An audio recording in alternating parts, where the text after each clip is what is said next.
You are about to hear a story based on actual events. To protect the innocent, names and places have been changed.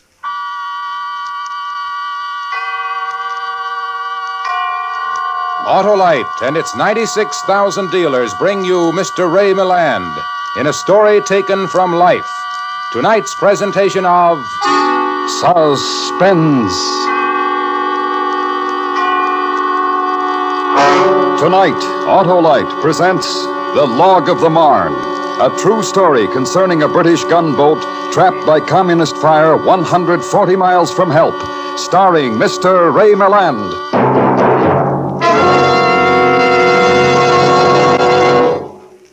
Hi, Harlow. What's that? Why, Hap, that's my Autolite Stay Full battery, the battery that needs water only 3 times a year in normal car use. Looks like a sure starter, Harlow. Dependable as a die, Hap. And what's more, it's famous among car owners everywhere, because the Autolite Stay Full needs water only 3 times a year in normal car use. And it gives longer life, too, as proved by tests conducted according to accepted life cycle standards. Sounds like a winning combination to me, Harlow. Right you are, Hap, and you can get one at your nearest Autolite battery dealer. He services all makes of batteries. To quickly find his name, just call Western Union by number and ask for Operator 25. That's me, and I'll gladly tell you the location of your nearest Autolite battery dealer where you can have your battery checked this week. And remember, from bumper to tail light, you're always right with Autolite. And now, with The Log of the Marne and the performance of Mr. Ray Milland, Autolite hopes once again to keep you in suspense.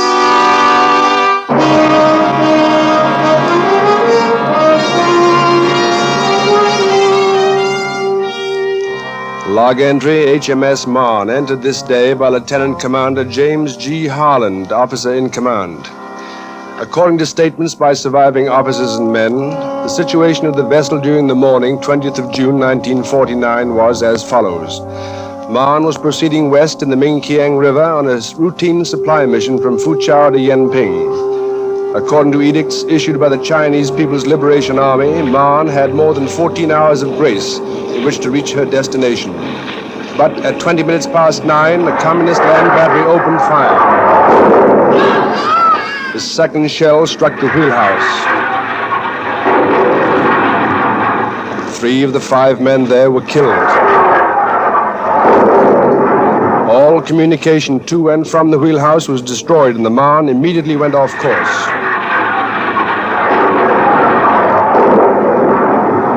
Meanwhile, 2 consecutive direct hits were suffered by the bridge.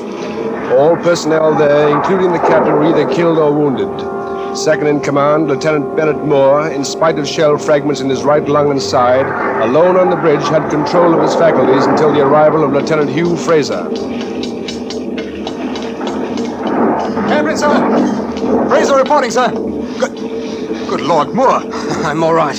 I've assumed command, Fraser. I'm glad you came up. Is the captain dead? Not yet. How about the others? Some of them, yes. We're off course, Fraser.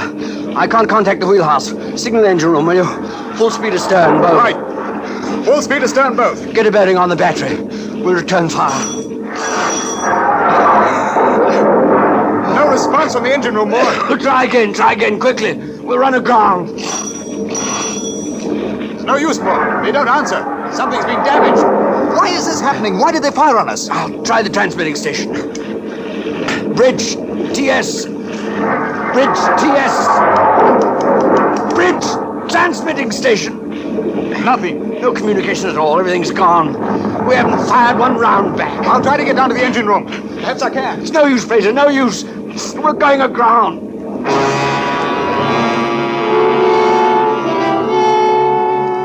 "15 minutes after the attack was opened, Marne was aground.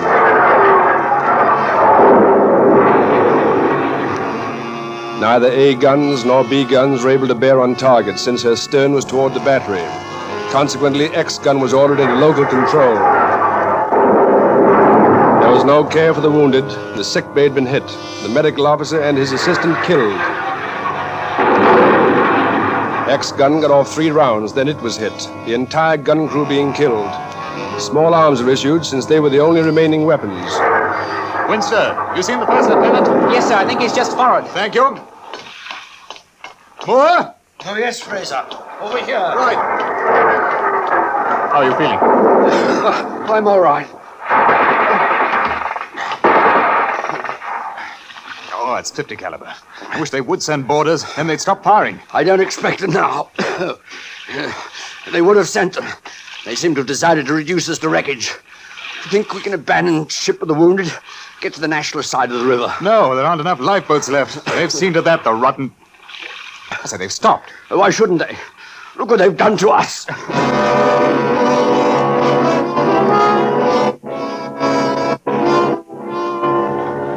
June 21st, the following day, I received orders in Hong Kong to proceed by air to Marne to take along medical supplies and a medical officer, Lieutenant Robert Lamb.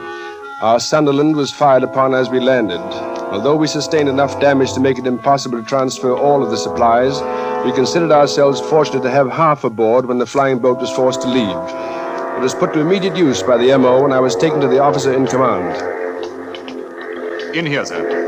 Oh, yes. We've had to use the radar room as a command center, sir. Almost everything else has been knocked out. I see. I shall want a complete report on the condition of the ship after I speak to Moore. Yes, sir. Do you think he's fit to carry on, Fraser? Oh, no, sir, no. I'm surprised that he's still alive. He's not able to stand now. Oh, poor devil. Here we are, sir. Who is it? It's Fraser, Bennett. Oh, I heard a plane, didn't I? I'm sure I did. Yes. Sunderland brought a doctor and medicine, Bennett. This is Lieutenant Commander Harland, Lieutenant Moore. Oh, don't try more. Oh, thank you, sir. The C&C asked me to convey his admiration for what you've done, Moore. Oh, thank you, sir. Do I understand that I'm being relieved of my command? Good Lord, you've done all you can. You're in no condition to go on. I'm all right, sir. I feel much better than I did yesterday. I'm sorry, Moore. My orders are to assume command. I can't do anything else. Yes, sir. Now, Fraser, I should like to meet with the other executive officers. There's only one now, sir. Oh? Phil's died this morning. There's only Alden and myself now, sir. I see. Then I shall want to meet him if you could suggest a place.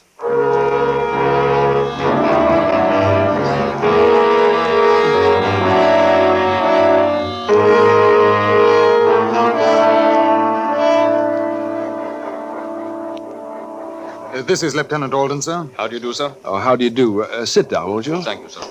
You've had quite a go. Yes, sir. And I don't think any of us would mind if we knew the reason behind it. We were told that the communists had promised us 14 hours to reach Yenping. They had. So we were entirely within our right, but they fired on us. There's been no explanation. Dispatches were sent to their headquarters immediately we received your message. When were you shelled last? This morning, when we were sending some of the wounded ashore to the nationalists. Oh, I didn't know that. Yes, sir. They sent a junk out last night, and we asked them to come back at dawn with some more boats. They told us they'd see them safely to Foochow, but the men who really need help couldn't go. They were too torn up to live through the journey. How many did you send? 42, sir. How many seriously wounded are there? 35, sir. And how many dead? 31, sir. Your original complement was 149. Yes, sir. There are 41 of us left. I see. But we still have power. Oh, yes, sir. They fared quite well below decks. But the communication between the bridge and the engine room was knocked out. Is there anyone aboard who can repair it? I'm not sure, Oh, sir. yes, Fraser. Lillis has left. Oh, I wasn't sure, sir. He can do it. Are you going to try to refloat us, sir? And make a run for it? Refloater, if possible, yes. I'd like to be ready to make a run for it if we're ordered to. What about the guns? They're all gone, sir. What about fuel? Depends on how long we stay, sir. We were to refuel in Yenping. I'm afraid navigation will be a bit of a problem, sir. The charts were burned. Well, we shall have to do with what we have, won't we? Yes, sir. Then I'd like every available man put to work at once on the foredeck. I'd like everything that is heavy and can be broken loose moved aft.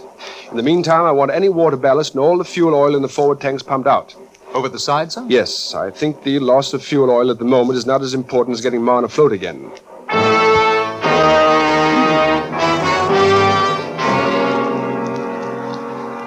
June 22nd, 3rd, 4th, and 5th were required to repair communications and lighten the bow. Small arms fire raked the decks occasionally and reminded us that the communists were watching our every move. Hoping to put them off guard, I therefore halted all activity until the 2nd of July, and then shortly after midnight, assisted by a moonless night, we raised steam and backed off to anchor without incident. Morale improved immediately.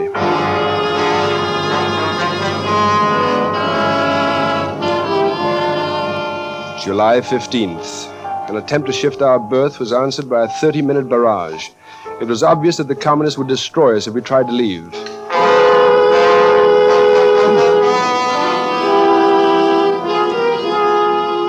July 18th.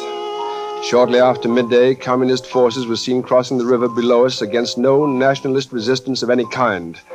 Later that same day, they crossed above us as well, and we realized that we were completely cut off. I ordered all ventilation shut off to conserve fuel.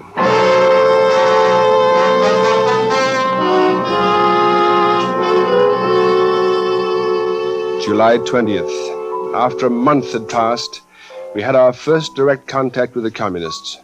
A Major Kung requested me to come ashore to talk with him. I accepted his invitation and met him in a hut a short distance from the river. I wish to make it clear that your ship will not be molested if she does not move, and that there is no more trouble from your ship. Trouble? You realize that this would not have happened if you had not fired first. I think you're mistaken. You fired first, and I would appreciate safe passage down the river. I cannot grant you a safe passage. It is up to my superiors. But first, you must admit that you fired first.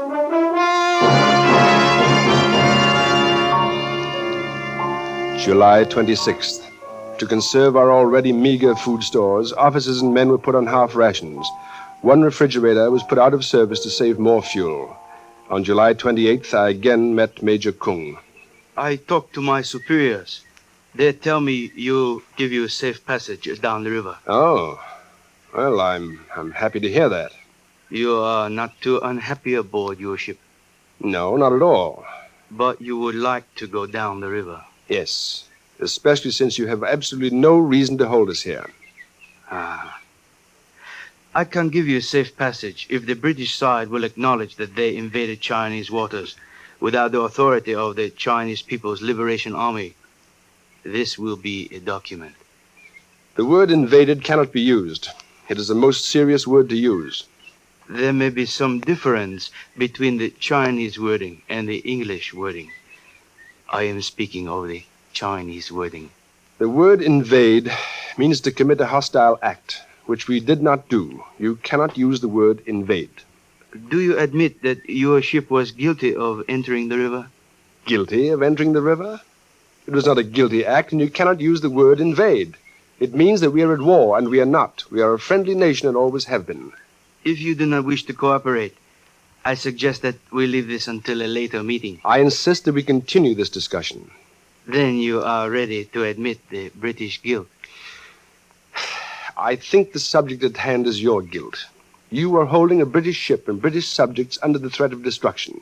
You are causing great suffering. Lack of fuel oil has caused me to stop the ventilation system in midsummer. My food is spoiling because I can't run the refrigerators. There's a danger that even drinking water will be unavailable. You are responsible for the condition of that ship and the welfare of the officers and men. Then you do admit the British guilt? I do not. Then I suggest that we leave this for a later meeting. I warn you, too. If you move the ship, every effort will be made to destroy it.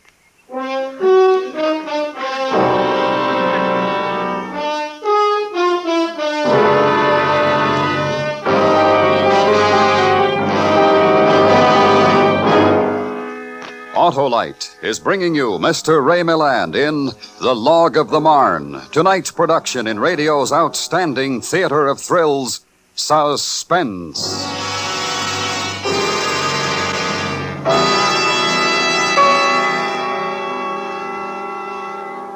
Say, Hap, what's the surest thing in the world? You got me, Harlow.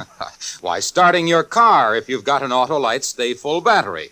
Hap, it's tops in dependable starting power. And it needs water only 3 times a year, eh, Harlow? Right. Only 3 times a year in normal car use. That's because the Autolite Stay Full has 3 times the liquid reserve of ordinary batteries. And the Autolite Stay Full gives longer life, as proved by tests conducted according to accepted life cycle standards. There's not a better battery built. And it's carried by your neighborhood Autolite battery dealer. He services all makes of batteries and has special test equipment. If a new battery is needed, he also has an Autolite Stay Full for your car. So take a tip from me. See your Autolite battery dealer this week. To quickly find his name, just telephone Western Union by number. And ask for Operator 25.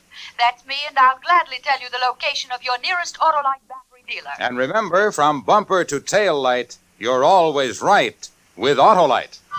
And now, Autolite brings back to our Hollywood soundstage Mr. Ray Milland in Elliot Lewis's production of The Log of the Marne, a dramatic report well calculated to keep you in suspense.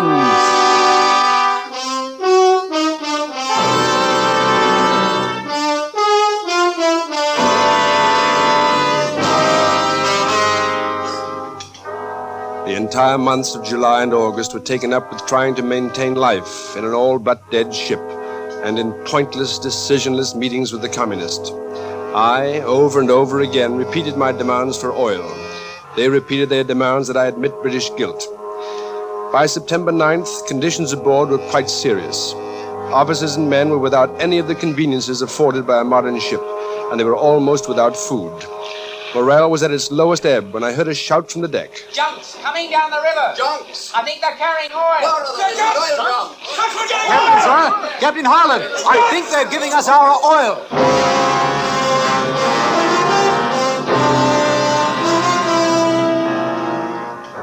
It was Admiralty fuel seized by the communists when they took Yenping. They charged more than 400 pounds for its delivery, but it put life into Marne. The drums were brought aboard by hand pulley and emptied in almost dry tanks. Everyone, officers and men, buckled down to the job. It took 11 hours, and when it was finished, every man on the ship was exhausted, but happier than they'd been for 100 days.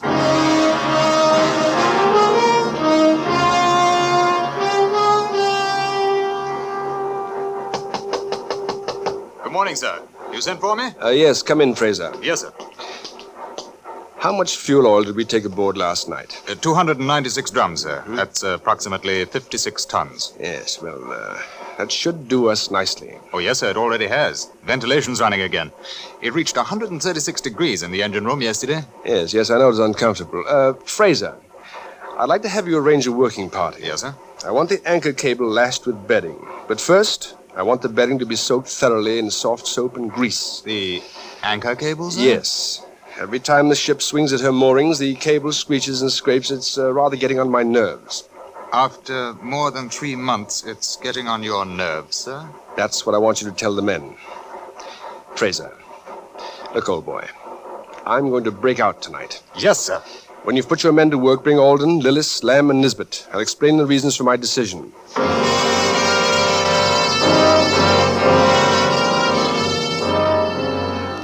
At 3 o'clock in the afternoon of 30th of July, I conferred with the 2 executive officers, the medical officer, engine room artificer Lillis, and the senior telegraphist Nisbet. I want to break out tonight at 10. I've asked you here so I could tell you my reasons why we should.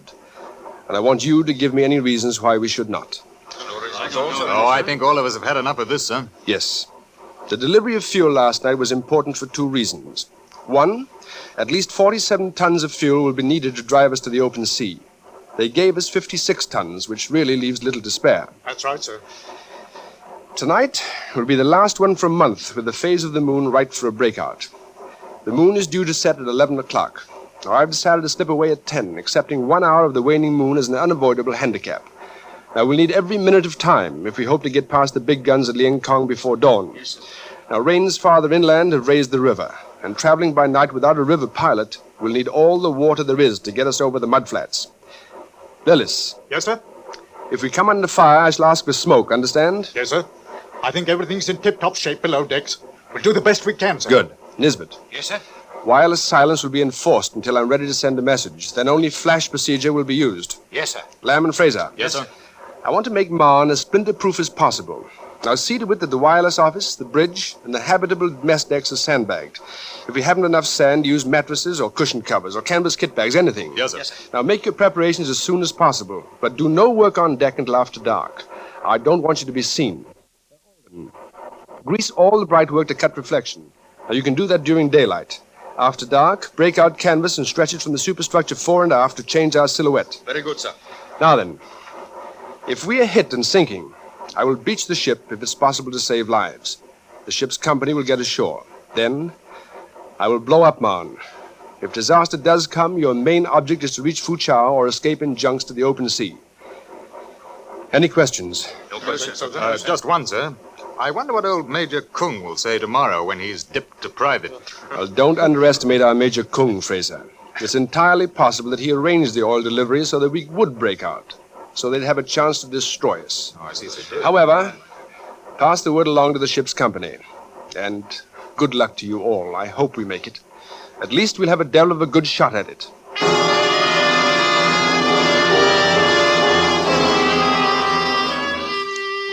At 7, I ordered steel helmets to be issued to the men who would be stationed on the upper deck. At 9, I climbed to the bridge to accustom my eyes to the darkness. At 3 minutes past 10, we prepared to leave. Engine room reports are ready, sir. Good. Order them to obey telegraphs. Yes, sir. Engine room, obey telegraphs. Rudder amidships, Winster. Amidships, sir. Half ahead port. Half ahead port, sir.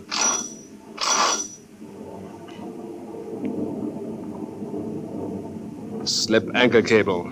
Slip cable, sir. Slip cable.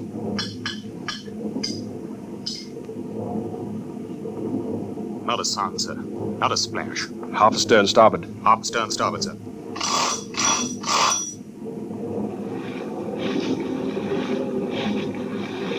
Hard starboard. Hard starboard. Hard starboard it is, sir. Steady as she goes. Steady as she goes. Sir. Yes, Fraser. The funnel, sir. Spewing sparks. Oh, blast it. Well, there's nothing we can do about it now. We've started. They'll see that if they aren't blind, sir. Shall I order alarm? Not yet. Port 15. Port 15, sir. Steady now. Steady, sir. Well, we've got around. Half ahead both, 10 knots. Half ahead both, 10 knots, sir.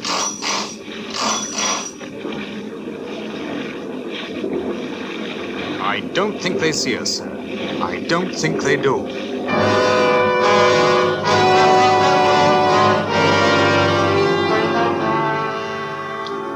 It did seem that our departure had gone unnoticed.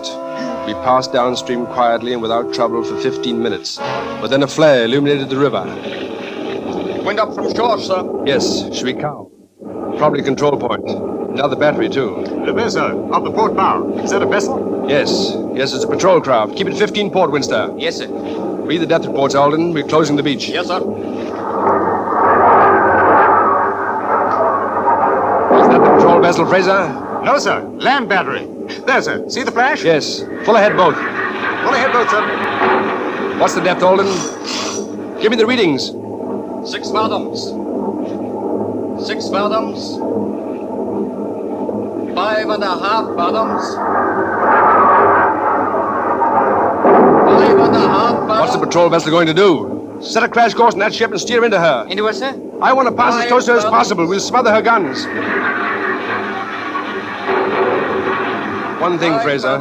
Our trip is no longer secret. No, sir. The gap's blown, all right. I wish 140 miles lay behind us instead of ahead. But it's better than sitting still, sir. 4.5 fathoms.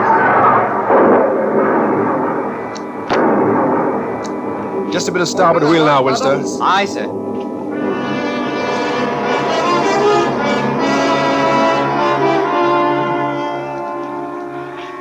We passed Shuikao without sustaining damage. Shortly before 1 in the morning, still at full speed, we passed Kaining under much the same conditions. At 3 o'clock, Langsha. But from the outset, I had dreaded the final problem of passing under the 9-inch guns at Liankong. Searchlights probing the darkness told us before we reached it that they knew we were coming and were waiting. Our only advantage was the breadth of the river at its mouth, and we used it, hugging the north bank and chancing 3-fathom water. I remember that the cool air of the open sea seemed almost tantalizing and unreal. We reached a point directly across from the fort, and one of their searchlights found us.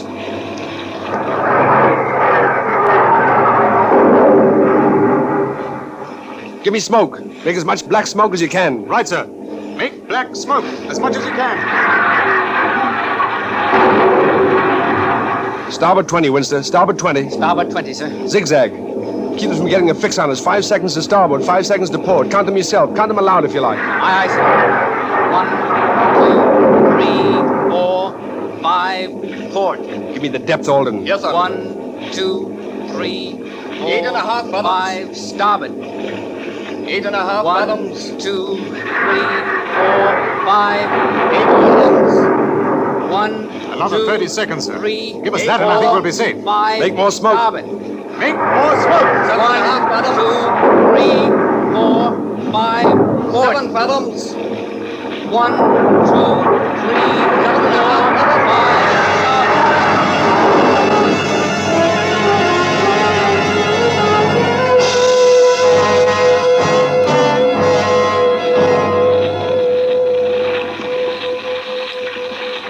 Set course for Hong Kong, Fraser. Half speed ahead, both. Yes, sir. Half speed ahead, both. I'm going to the wireless room. Yes, sir.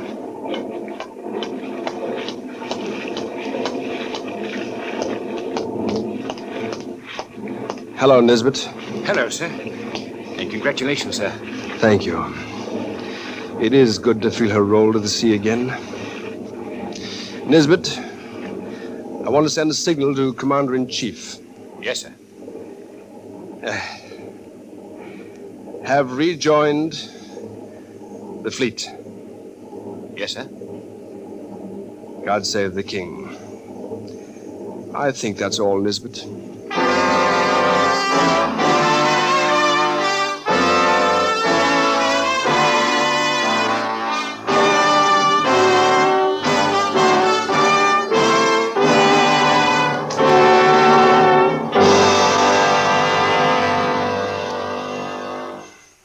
Suspense. Presented by Autolite. Tonight's star, Mr. Ray Milland. Hey, Hap, did you hear about the meeting? Oh, what meeting, Harlow? Why, the meeting of our American truckers this week in Chicago.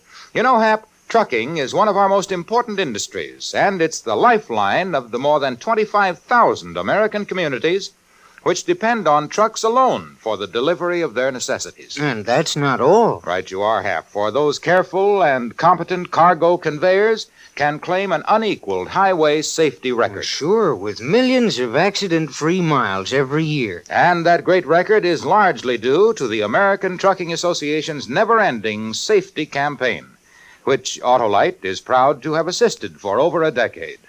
Autolite salutes the members of the American Trucking Associations and wishes them continued success as the world's finest drivers.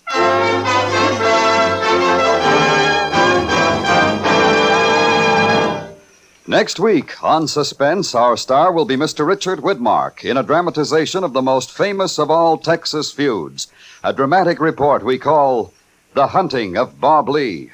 In weeks to come, we shall also present Mr. John Hodiak, Mr. Joseph Cotton, and Mr. John Lund, all on Suspense. Suspense is produced and directed by Elliot Lewis, with music composed by Lucien Moraweck and conducted by Lud Gluskin.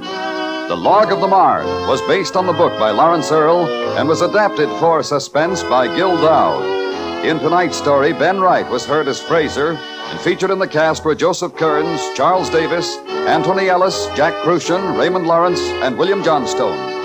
Ray Milland is currently being seen in the Paramount comedy Rhubarb.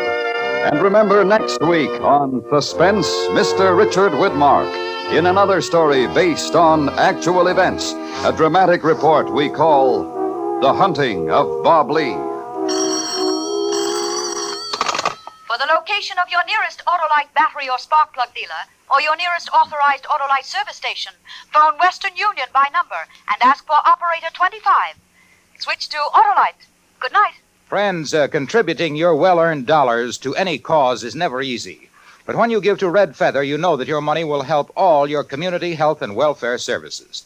October is Red Feather Month, so give the United Way through your local Red Feather. This is the CBS Radio Network.